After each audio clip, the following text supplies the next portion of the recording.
Well, Dr. Oscar van Heerden is at the Centre for Diplomacy and Leadership at the University of Johannesburg. Dr. van Heerden, good afternoon to you. President Biden had been under a huge amount of pressure to step down. Has he made the right decision by pulling out? I think it's a little too late, unfortunately, Stephen. I think that what Biden has done by doing this withdrawal at this late stage in the race is really put the Democratic Party in a serious difficulty.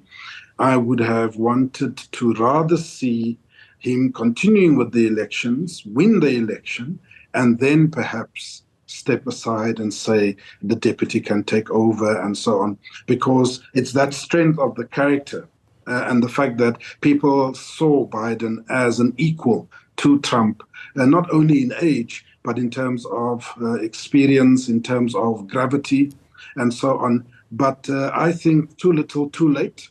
Biden should have made this move much earlier in the campaign to give Kamala or any other Democratic candidate a bit more time to do the work on the ground and to actually galvanize the necessary support. I don't think that Kamala is going to be able to do that within this short 3 months. I mean, and this takes us to another question, right? Which is, should the Democrats just basically say it's Kamala Harris and nominate her and full stop, finish and clear? Or should they actually have a real kind of process? They've got a convention in a few weeks. Should they actually have Harris against other people? That would be more open. It might be more honest. But in the middle of a campaign, who knows where it would end? It could be really divisive. No, absolutely. I mean, what the party is worried about now, because of this tumultuous period, remember, in your introduction, Stephen, you say in the last 2 weeks, but the truth of the matter is there has been problems with the Democratic Party for some time now with regards to President Biden's abilities, capacity, and so on. And people were just in denial. And then they wait to this late stage. I think that what we are seeing here is a Biden that still at the very last minute wanted to insist that if he steps aside, things must go his way. And that's why he wanted and indeed endorsed Kamala Harris. I think you're absolutely right.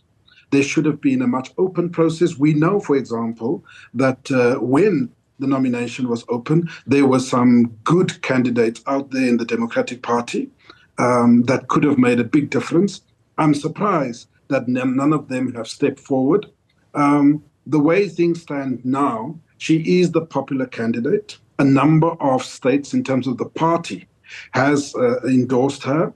But, you know, anything can happen at the convention center. We have had instances in the past where certain governors and certain candidates made impressive speeches, and then the vote swung. I think it is very telling that a person like President Obama has not yet endorsed Kamala Harris. I think that perhaps there is still, unbeknown to us, some jostling happening behind closed doors as the convention date actually comes to the fore.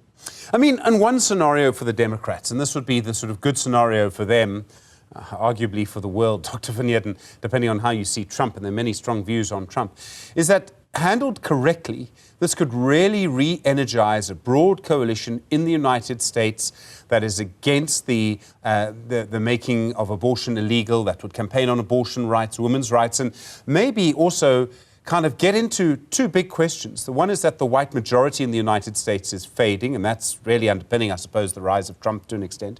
And the second is the kind of generational question. What I'm trying to get to is, handled correctly, for the Democrats, this could energize much younger people, people across all race groups, people who are for abortion rights, so women in particular. I mean, handled correctly, this could be a big thing for them. It could change the equation completely.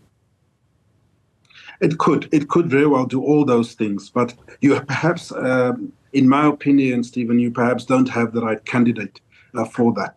You know, if you're talking about an appeal to youngsters, tech savvy, if you're talking about an appeal generally, then a person like Michelle Obama would have been able to actually energize the Democratic Party, would have been able to say to voters, I'm a woman, I'm black, I'm tech savvy, I'm in touch with youngsters, I've got teenage children, daughters, My husband was in the office before, etc., etc. Kamala, as they have said in some of the introduction inserts, she proved quite slow out of the starting blocks in the first 2 years. She made a few mishaps and faux pas. We would recall some of her international trips where she got the names of countries wrong, the names of leaders wrong, and so on and so forth, just clearly showing that she's not that au fait with the international situation. And then, of course, at home, she has been behind the scenes too much and not enough on the public platforms where people can say, we know what she stands for and so forth. You would recall they're still talking about her as having been a district attorney, a good lawyer. That was some time ago. She's now been in the West Wing for 4 years. What does she have to show for it is the question. So I think that Biden should have done this earlier. I think that the popularity of Trump, especially now after the assassination attempt, is going to propel him to the fore. There's another issue around identity in the United States and politics, and it's quite a strange question in a way, Dr. van Heerden. But when Biden became the nominee, one of the things he promised very quickly, and he had said it sort of during his campaign, was that he would make a black woman or a person of colour his vice president. And in fact, he also promised that he would appoint a black woman to the Supreme Court. It was one of the big promises, and he fulfilled that promise. Are things now at the point in the United States where if Kamala Harris is the nominee, she has to promise, I mean, I can't believe I'm going to say this, promise to appoint a white man as her vice president? I mean, are things at this point? No, unfortunately it is. It is, the issue of identity and race in the United States has always been front and center, even though many would want to deny it. We know, for example, the struggles of the Black Lives Matter. We know about the incarceration rates of black men in particular.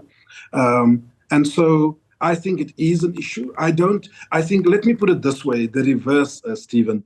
If Kamala should appoint a black man, or a black woman for that matter, as her vice president, they will be dead in the water, that race, immediately.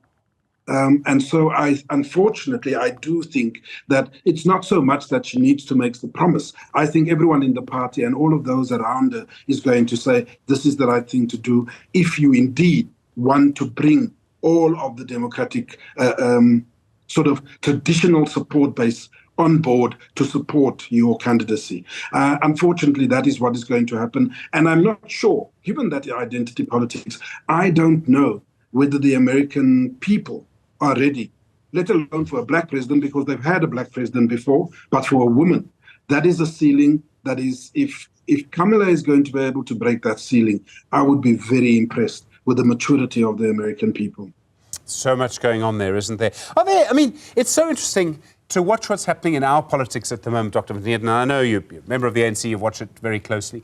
We have huge divisions in our society, and we've come together with 3/4 of the vote, really, or of people who voted, I should say, actually in the same government together, and on paper and in public, they're all getting on very well together. I mean, this includes the PAC and the Freedom Front Plus. Who would have thought? In the United States, I understand that things are so divided, people socially won't even discuss politics because you're either us or you're either them. And here, I think people, if they bump into each other, discuss politics all the time. It's almost, hi, how are you? What do you think of the new government? You can't do that in America. No, absolutely. I mean, we are an exception, and we are an exemplar for not only multiracial politics, but actually the strengthening of a democratic system. It is, we are not as polarized as people think and try to make out. I mean, in the US, it is polarized. I think it is sad, Stephen, and I am no fan of Trump. Not by the wildest imagination, but it is sad when there's an assassination attempt on a former president and people want to introduce conspiracies that he had planned it, that it's all orchestrated. I mean, this is how polarized and unfortunate the level of politics have become in the United States. We've seen the polarization that has happened in parts of Europe, and indeed some fascist parties have been elected into power in Hungary, in Italy, and so forth. So unfortunately, we see the same kind of dynamism that's coming into the American politics. And I think you're right. We should hold our heads up high as South Africans for the fact that we can actually overcome some of those polarizing and racist types of politics. Dr. Oscar van Heerden, thank you. At the Centre for Diplomacy and Leadership at the University of Johannesburg. Really appreciate the time.